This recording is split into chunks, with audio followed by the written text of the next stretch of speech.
Joseph, God is in this storm.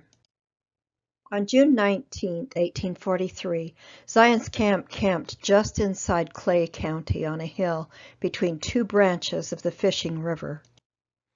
When Joseph learned that mobs were preparing to attack, he knelt and prayed again for divine protection. Joseph's fears were confirmed when 5 armed Missourians rode into camp and boasted that nearly 400 men had joined forces from several counties and were then preparing to cross the Missouri River and utterly destroy the Mormons. Sounds of gunfire were heard, and some of the men wanted to fight. But the prophet promised that the Lord would protect them. He declared, "Stand still and see the salvation of God." A few minutes after the Missourians left, a small black cloud appeared in the clear western sky. It moved eastward, unrolling like a scroll, filling the heavens with darkness.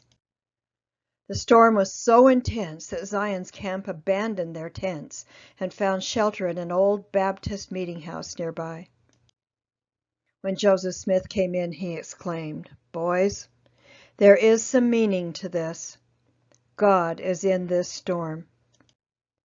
One camp member recorded that during this time, the whole canopy of the wide horizon was in one complete blaze with terrifying claps of thunder.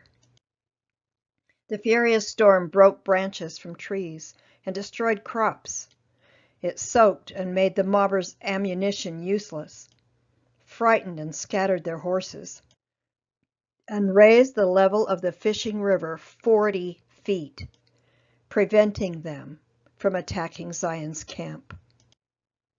The prophet recalled, "It seemed as if the mandate of vengeance had gone forth from the God of battles to protect his servants from the destruction of their enemies."